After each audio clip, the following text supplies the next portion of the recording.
how to become an authentic speaker. So in this episode, I'm going to share with you my insights and 3 tips to help you become an authentic speaker. But before I go on, I would like you to do me a favor. Will you be able to comment yes below?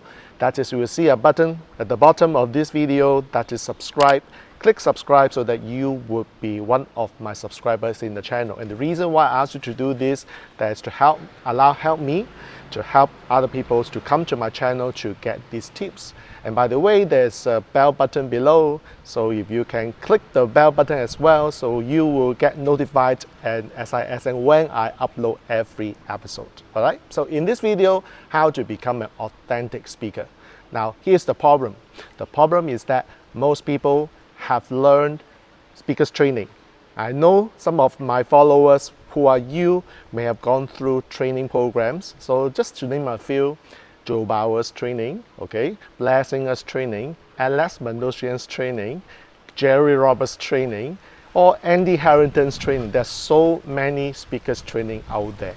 And the question is that, okay, the first thing I learned from Joe, as I remember in 2014, is to speak from the heart. Well, is speaking from the heart very easy to learn? Yes, but how do I get good at that? So this is the reason why I found that although I pay money to learn the principle, I don't really understand it, the essence of this, until sometimes later, until I actually figure this out. So most people actually got this problem. The problem is that I do not know what I stand for. In other words, they are unclear of themselves. So when I ask why do you teach? Why do you speak? They will say, yeah, I want to help other people. I mean, are you sure you just want to help other people and that's the reason why you speak? It's just like the word that we sometimes in the coaching world we say, why do you coach? And some people said, actually, you know what? I coach because I want to help other people. No, I want you to actually ask yourself this question: why do you teach? Why do you speak? And why do you train? Okay, so this is the very important question to ask. Number 2, that is what I would call everything syndrome. What is everything syndrome? Some of you may have heard this story before.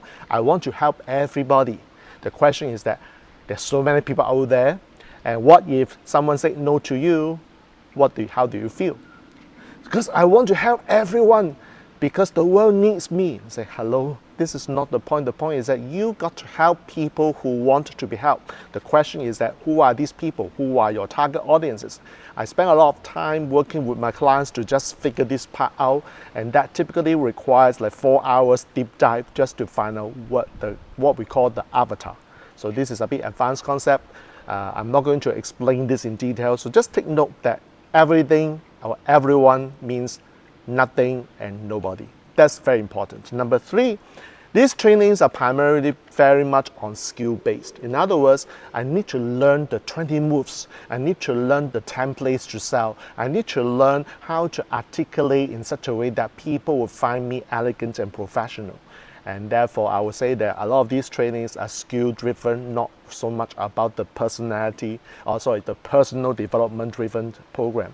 And you've got to understand one thing: in order to become an authentic speaker, you've got to actually be vulnerable. And there are lots of videos out there talking about vulnerability, and I'm not going to talk about this here. The other thing you need to know is that in order to be authentic, you've got to really tear yourself down. What do you mean by tear myself down? You say, am I tearing my clothes off? No, it's not. You've got to reveal the dark side, the ugly side of the story. And most of you would not want to do this. Why? Because you are afraid to be judged. And I'm a very big fan of this word judgment. So hopefully in future I will talk about this word judgment and not in this video. So I've got 1 more minute. This solution that to help you is, I want you to look at this question: what do you stand for? So question, what do you stand for, can be answered by this question. Okay, what are your values?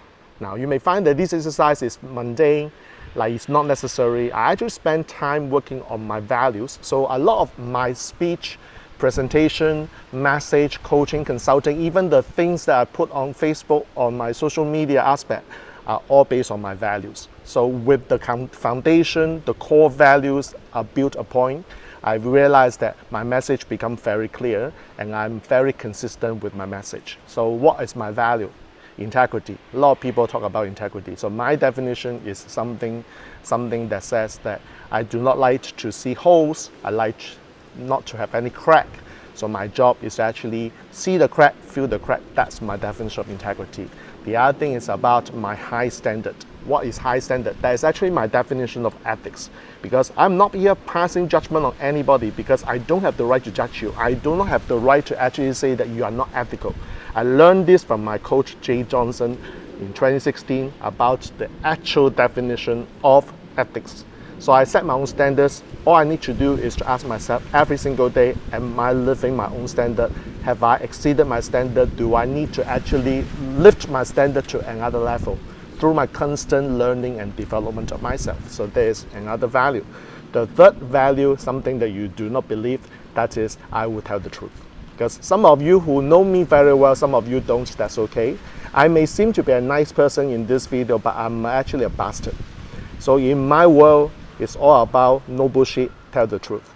So it sounds like Dan Lok, it sounds like Gary Vee, but the fact is that all my coaches are like that. So that's why I'm a product of my coaches, and that's the reason why I become who I am today.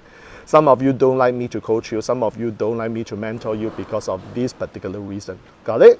So you've got to know what you stand for in terms of the values. So once you have identified these values, all I need you to do is to look at what you have done in the past, to see whether these are indeed the values that can support you, that has been supporting you till now.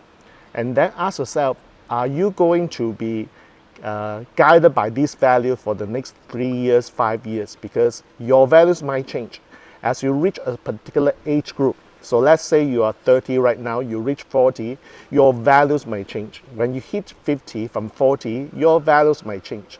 So ask yourself this question, in the next few years, before you hit another big threshold, are these values that you have identified supporting you for what you are doing?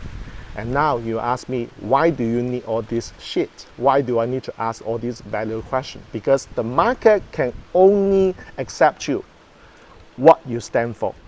So I will do another video to talk about, once you identify the value, how you are able to use this value to come up with consistent messages, backed up by the stories. Some of you want storytelling technique. Yep, you can have the technique, but if the stories are not actually connected with the audience, then what's the point of telling the story? So you got to understand that your foundation is really all the values.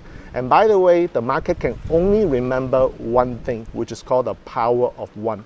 And what do I mean by that? So some of you again knows that I can do a lot of things, from trading, from skill-based training, from trading, investment, options, forex. So this is how I started.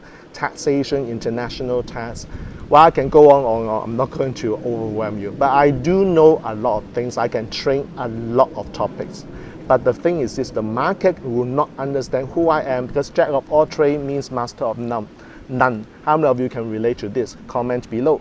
So all I want you to do is that once you have identified these values, you ask yourself, what do you want the market to remember you as? So in other words, Jack equals what? Jack equals what? Jack equals one thing now, that is speakers trainer. So I train speakers and trainers. So I'm the teacher's teacher, I'm the mentor's mentor. That's my brand right now. So last year and the year ago, you may see me as a trainer or speaker, but I've been already avoided using that brand because I'm no longer a speaker and I'm no longer a trainer. Because if I brand myself as that way, market perceive me as another trainer, then my brand is gone. So I want you to understand, what do you stand for, which means that you equals what? And then ask yourself, are you able to come up with all the messages based on that equation?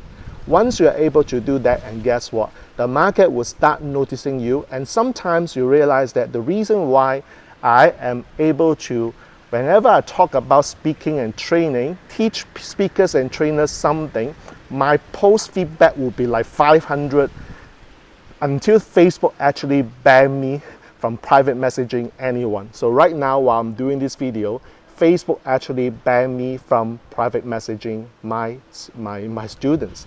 That's how powerful once you understand the power of one message. Okay? So I will do a follow-up video to talk about as a direct result of understanding the power of one, what you stand for, what can you do with that.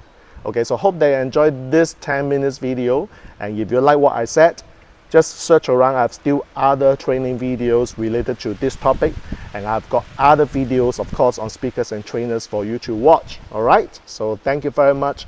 If you have any questions about speaking and training, you know what, comment below. If I see the question and I found that I'm able to answer, I will do it by way of future videos. Until we next meet, Jack Wong here signing off. All good wishes.